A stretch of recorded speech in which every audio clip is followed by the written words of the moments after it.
ऐका आदित्य रानूबाई, तुमची कहाणी. आटपाट नगर होतं. त्या नगरात एक ब्राह्मण होता. तो नित्य समिधा, फुलं दुर्वा अनावयास रानात जात असे. तिथं नागकन्या, देवकन्या वसत होत्या. काय ग बायांनो, कसला वसा वसता? तो मला सांगा. तुला रे वसा कशाला हवा? उठशील, माचशील, घेतला वसा टाकून देशील. ब्राह्मण म्हणाला, ओतणार नाही, मातणार नाही, घेतला वसा टाकणार नाही.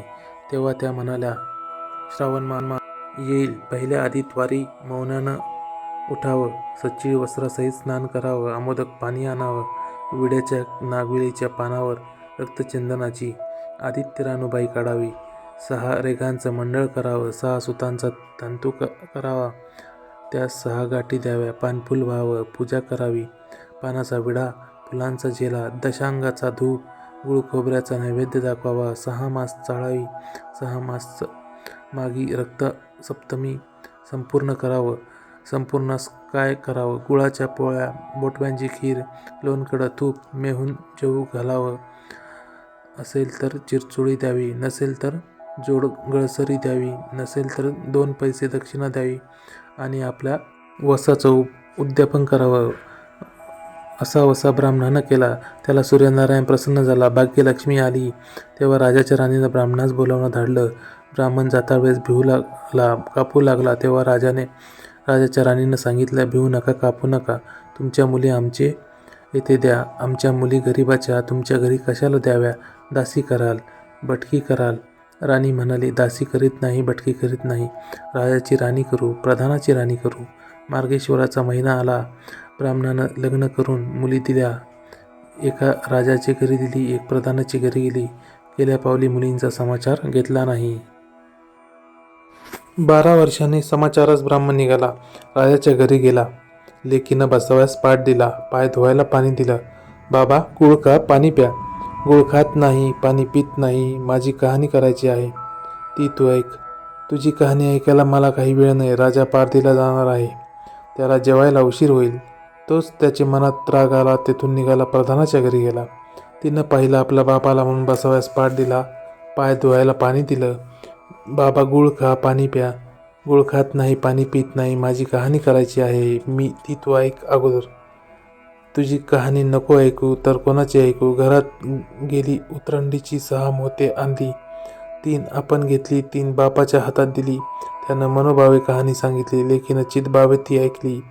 नंतर जेवून खाऊन बाप आपल्या घरी आला. बायकोनं विचारलं, मुलींचा समाचार कसा आहे? जिनं कहाणी ऐकली नाही ती दारिद्र्यात पिडली, दुःखानं व्यापली. राजा मुलखावर निघून गेला.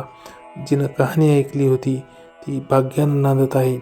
इकडे दरिद्री जी झाली होती तिनं आपल्या लेकाला सांगितलं, मावशी घनघोर आनंदात आहे. तिकडे जाऊन काही दिलं तर घेऊन ये.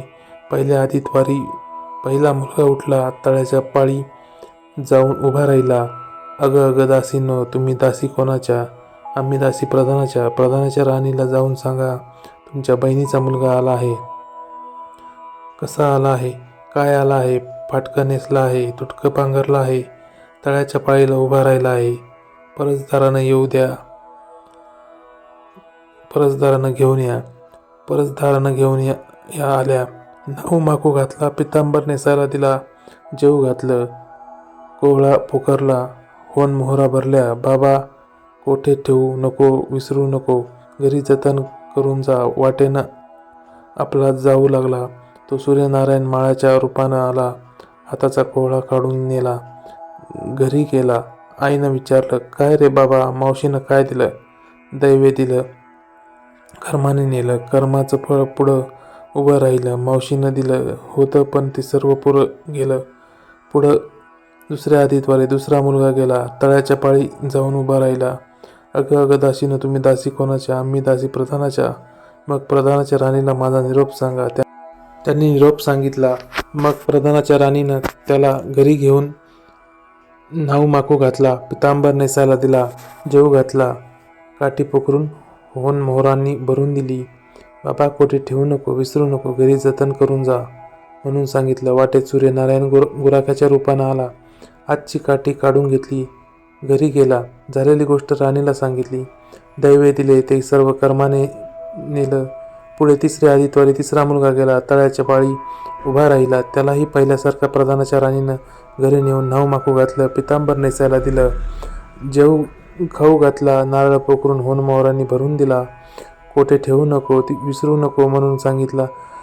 घरी जाताना विहिरीच्या काठी नारळ ठेवून पाणी प्यायला विहिरीत उतरला. तो नारळ गडगडत विहिरीत पडला. घरी गेला. आईनं विचारलं, काय रे बाबा, मावशीनं काय दिलं? आई ग, मावशीनं दिलं, पण दैवानं ते सर्व बुडालं. चौथ्या आदित्यवारी चौथा मुलगा गेला. तळ्याच्या पाळी उभा राहिला. त्यालाही प्रधानाने राणीनं घरी नेऊन न्हाऊ घातलं, पितांबर नेसायला दिलं, जेवू खाऊ घातलं. त्याच्या दह्याची शिदोरी होनमोहरा घालून बरोबर दिली. सूर्यनारायण घारीच्या रूपानं आला. हातची शिदोरी घेऊन गेला. घरी गेला. आईनं विचारलं, काय रे बाबा, मावशीनं काय दिलं? आई ग, मावशीनं दिलं, पण दैवानं ते सर्व नेलं. पाचव्या आदित्यवारी आपण उठली. तळ्याच्या पाळी उभी राहिली. दासीने तिचा निरोप दिला. बहिणीला सांगितला. बहिणीनं तिलाही परसदारानं घरी नेली. न्हाऊ घातली, माखू घातली, पाटावर जेवण नेसायला दिला. प्रधानाची राणी आदित्यवारी कहाणी करू लागली. काय वसा करतेस तो मला सांग. बहीण म्हणाली, अगं चांडाळीनी, पापीनी, बापाची कहाणी ऐकली नाहीस म्हणून तुला दारिद्र्य आलं. राजाच्या राणीनं विचारलं, याला उपाय काय करू? तेव्हा तिनं उपाय सांगितला. ती बहिणीच्या घरी राहिली. श्रावण मास आला. सांगितल्याप्रमाणे सूर्यनारायणाची पूजा केली. इकडे राजाला भाग्य आलं. राजानं बोलावून धाडलं, मावशी मावशी, तुला छत्र आली, चामरं आली, पाईक आले, परवर आले. मला ते पापिनीला छत्र कोटली, चामरं कोटली, पाईक कोटले. बाहेर जाऊन दाराशी बघतात तो राजा बोलावू आला. राजा आला तशी घरी जायला निघाली. एकमेकींना बहिणींनी आहेर केले. वाटेने घरी जाऊ लागली. तो पहिल्या मजलेत स्वयंपाक केला. राजाला वाढाव आपण पान वाढून घेतलं. तेव्हा कहाणीची आठवण झाली. करा हे हंकारा, पिटा रे डांगोरा. नगरात कोणी उपाशी आहे का, याचा शोध घ्या. उपाशी नाही, काही नाही. वाटेने एक मुळी विकायला जातो आहे. त्याला म्हणाले, आमच्या बाईची कहाणी ऐकायला ये. तुझ्या बाईची कहाणी ऐकून मला काय फळ, माझं पोट भरलं पाहिजे असं म्हणून तो राणीकडे आला. तशी 6 मोते राणीनं घेऊन 3 त्याला दिली व 3 आपल्या हातात ठेवली. मनोभावे कहाणी सांगितली. चित्तभावे त्यानं ऐकली. त्याची लाकडाची मुळी होती, ती सोन्याची झाली. तो म्हणाला, बाई, कहाणी ऐकल्यानं काय फळ, काय वसा आहे तो मला सांगा. तुला रे वसा कशाला हवा? उठशील माचशील, घेतला वसा टाकून देशील. उतत नाही मातत नाही, घेतला वसा टाकत नाही. तेव्हा राणीनं वसा सांगितला. पुढं दुसऱ्या मजलेस गेली. स्वयंपाक केला. राजाला वाढलं, मुलांना वाढलं, आपण पान वाढून घेतलं. तेव्हा कहाणीची आठवण झाली. करा रे हंकारा, पिटा रे डांगोरा. नगरात कोणी उपाशी आहे का, याचा शोध घ्या.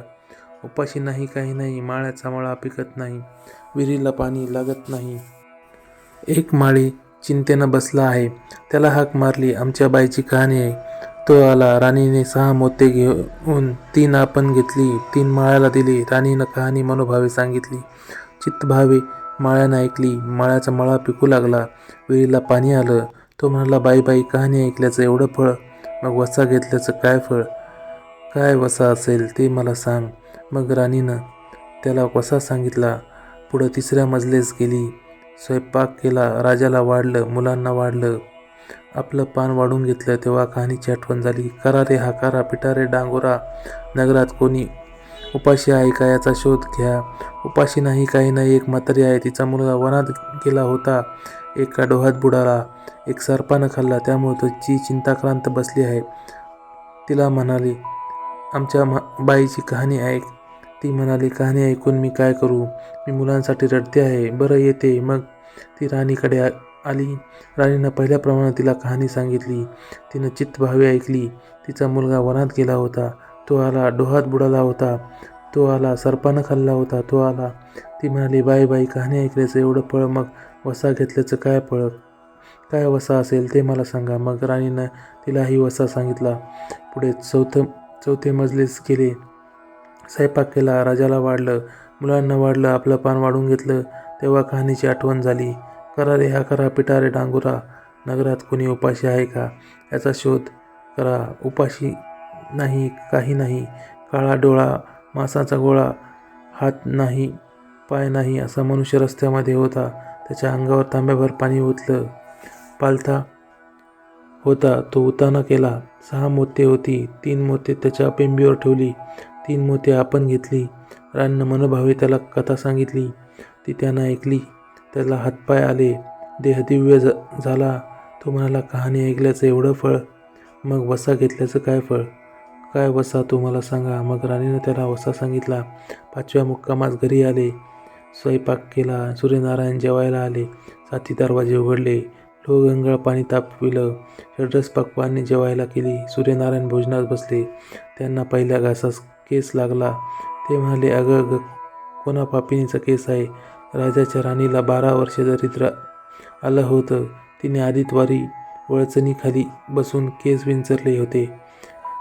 काळं चवाळं डोईचा केस, वळचणीची काडी, डाव्या खांद्याहून वेशी बाहेर टाकून दे. राजाच्या राणीला सूर्यनारायणाचा कोप झाला. तसा कोणाला होऊ नये. ब्राह्मणाला मोळीवी केला. राजाच्या राणीला, माळ्याला, म्हातारीला कानाडोळा, मांसाचा गोळा इतक्यांना जसा सूर्यनारायण प्रसन्न झाला, तसा तुम्हा आम्हाला हो. ही 60 उत्तरांची कहाणी 5 उत्तरी सुफळ संपूर्ण. सूर्यनारायण भगवान की जय.